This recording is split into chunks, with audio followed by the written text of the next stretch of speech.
രാജ്കുമാർ, അപ്രതീക്ഷിതമായ ഒരു തിരിച്ചടി LDFന് നേരിട്ട ജില്ലയാണ് കൊല്ലം. സംസ്ഥാനത്തുടനീളം ഉണ്ടായ ഒരു UDF അനുകൂല വികാരം, അതിൽ വലിയൊരു തിരിച്ചടി അല്ലെങ്കിൽ വലിയൊരു ആക്കം കൂട്ടുന്ന നിലയിൽ LDFനെ ബാധിച്ചത് കൊല്ലം ജില്ലയിലെ കാര്യം തന്നെയാണ്. എങ്ങനെയാണ് കൊല്ലം ജില്ലയിലെ പൊതുചിത്രം?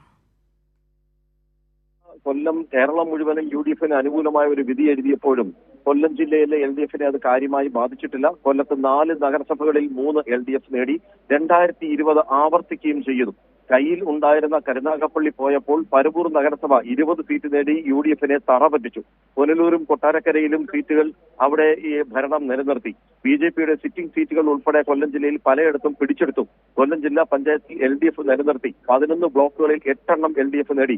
ഗ്രാമപഞ്ചായത്തുകളിൽ ആലപ്പാടും അവിടുത്തെ 3-ാം വാർഡും, ആലപ്പാടിലെ ശ്രദ്ധേയമായ ഒരു കാര്യം, അവിടുത്തെ 3-ാം വാർഡ് എന്ന് പറയുന്നത് കോൺഗ്രസിന്റെ ഒരു ഉരുക്കുകോട്ടയാണ്. അതുൾപ്പെടെ തകർത്തുകൊണ്ടാണ് ആലപ്പാട് ഗ്രാമപഞ്ചായത്ത് സുനാമി ബാധിത മേഖല കൂടിയായ ആ മേഖലയെ LDF പിടിച്ചെടുത്തത്.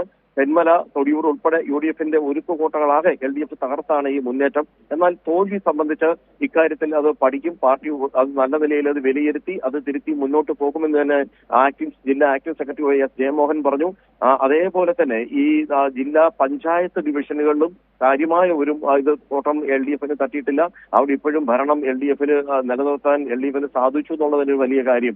കൊല്ലം കോർപ്പറേഷൻ മാത്രമാണ് ആകെ നഷ്ടം എന്ന് പറയാവുന്നത്. അതേസമയം നഗരസഭകളാണെങ്കിലും ബ്ലോക്ക് പഞ്ചായത്തിലാണെങ്കിലും ഗ്രാമപഞ്ചായത്തുകൾ, ജില്ലാ പഞ്ചായത്തുകളിൽ വ്യക്തമായ ആധിപത്യം നിലനിർത്തി തന്നെയാണ് മുന്നോട്ട് പോകുന്നത്. എന്നാൽ ചില സ്ഥലങ്ങളിൽ BJP അക്കൗണ്ടുകൾ തുറക്കുകയും ചെയ്തിട്ടുണ്ട്. ശരി, രാജ്കുമാറാണ് കൊല്ലത്തെ വിവരങ്ങൾ നൽകിയത്.